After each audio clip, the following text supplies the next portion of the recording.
Welcome to this explainer. Okay, today we are unpacking a massive, literal paradigm shift in the technology landscape. We're synthesizing data from Menlo Ventures, Investex, Ramp Economics, and others to make sense of what's happening right now in the AI market as of mid-2026. We are moving incredibly fast from the era of simple little AI chatbots into the age of autonomous enterprise agents. And spoiler alert, we're going to look at a massive market upset that honestly nobody saw coming just a year ago. It's a fascinating story of incredible revenue density, totally new business models, and the race to own the future of enterprise software. So let's just jump right in. Section 1. The $37 billion AI boom. From experimentation to scaled deployment. Okay, to really grasp this tech shift, we first have to understand the financial reality. We are officially out of the, hey, let's experiment with this phase of generative AI, and we are heavily into scaled deployment. The headline number here is absolutely staggering. $37 billion. According to Menlo Ventures, that is the total enterprise spend on generative AI projected for 2025. But what makes this number so important isn't just the sheer size of it, it's the velocity. Back in 2023, this figure was just $1.7 billion. So in roughly 2 years, enterprise AI spending has just exploded. It's literally the fastest growing software category we have on record. Looking at the data from Investex, you can see this dramatic 3-year growth curve. The big takeaway you should grab from this is that generative AI now captures roughly 6% of the entire global software as a service, or SaaS, market. Think about that for a second.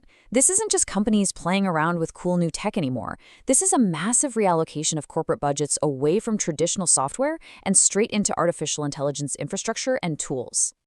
So you might be wondering, where exactly is all this money flowing? Well, over half of it, a massive $19 billion, flows directly into the AI application layer. Modern enterprises want immediate productivity right now, rather than placing long-term infrastructure bets.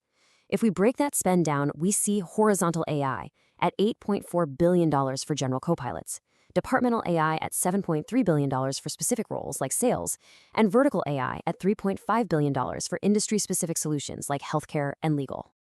Section 2. From chatbots to autonomous agents, the second wave of AI. Now, it's not just the spending that's evolving. The technology itself is completely transforming. We can clearly see the distinction between these two eras. The first wave was defined by chatbots, conversational interfaces, passive responders, and they were monetized exactly like traditional software, through seat-based licenses. But the second wave is an entirely different game. We are moving toward autonomous agents. These are systems with actual reasoning capabilities, tool integration, and persistent context. They don't just answer your questions, they actively execute multi-step workflows. And because they're doing real work, the monetization is shifting towards task-based and outcome-based pricing. But here's where it gets kind of surprising. Despite all the buzz around autonomous agents, Menlo Ventures found that currently only 16% of enterprise deployments actually qualify as true agentic systems, meaning systems that can plan, execute actions, observe feedback, and adapt. The vast majority are still built on simpler, fixed sequences or routing-based workflows, which honestly just goes to show exactly how early we still are in this transition and how much runway is left for the agentic era to truly take over. Section 3, the coding killer use case. AI's first massive ROI. There is one area, however, where the future is definitely already here. Software development has become AI's first true killer use case. It commands a massive $4.0 billion. That's 55% of all departmental AI spend. This is being driven by advanced repo-native agents like Claude Code. And by repo-native, I mean they live directly inside a company's codebase. AI has essentially transitioned from being just a handy assistant that auto-completes your text to acting as a primary software producer. It reads, modifies, tests, and deploys entire codebases on its own. Humans are shifting away from writing syntax to becoming designers, reviewers, and supervisors, literally compressing days of work into mere hours.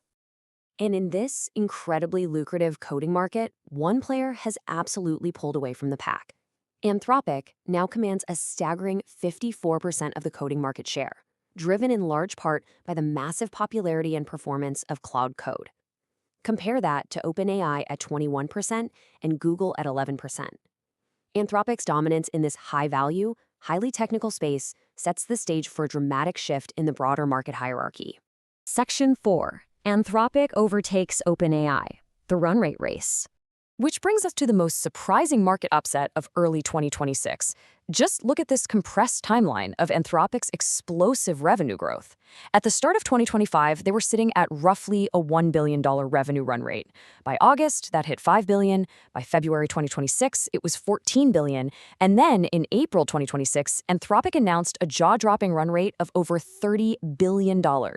They effectively 30x'd their revenue pace in roughly 15 months. This curve looks absolutely nothing like a normal SaaS ramp. It's unprecedented acceleration driven by deep enterprise integration. And here is that exact crossover moment in April 2026. While OpenAI's latest disclosed annual recurring revenue was a massive $20 billion plus, Anthropic's public $30 billion plus run rate officially surpassed it. Furthermore, data from the corporate spent platform RAMP showed Anthropic capturing 34.4% of the enterprise market, edging past OpenAI's 32.3%. It's super important to note that their growth drivers are totally different. OpenAI is scaling via mass consumer adoption and broad workflows, while Anthropic is leaning heavily into coding and very dense enterprise contracts. Section 5. Reach versus revenue density. Two different playbooks. So, this brings up a fascinating question. If OpenAI is a household name, how exactly did Anthropic generate a higher revenue run rate? Well, it's a classic battle of reach versus revenue density. ChatGPT is an absolute titan of consumer reach, boasting roughly 1 billion monthly active users and 900 million weekly active users. It's the default AI for the general public. Claude, on the other hand, has an estimated 56 million monthly active users. Think about that. ChatGPT's user base is literally 18 times larger. Yet Anthropic pulled ahead financially through high-density professional monetization. Their enterprise accounts, API workloads, and specialized coding tools allow them to extract significantly more revenue per user. InvestX breaks down these distinct strategies really well. OpenAI is positioning itself as a horizontal interface layer. They want to be the universal orchestrator for both consumers and enterprises, leveraging their massive distribution. Anthropic, however, is pursuing a strict enterprise-first workforce strategy. They are laser-focused on long-context reasoning, structured workflows, and regulated industries.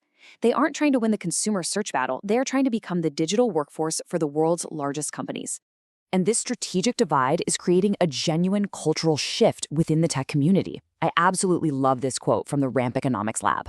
They note that choosing Anthropic is becoming less like a standard enterprise procurement decision and more like the green bubble, blue bubble distinction in iMessage. It's wild. It's a signal of identity as much as a choice of technology. Anthropic won over the early adopters and the hardcore engineers early on, and now they are leveraging that cultural credibility to win massive mainstream enterprise contracts. Section 6. The New AI Economics. Welcome to the SaaS apocalypse.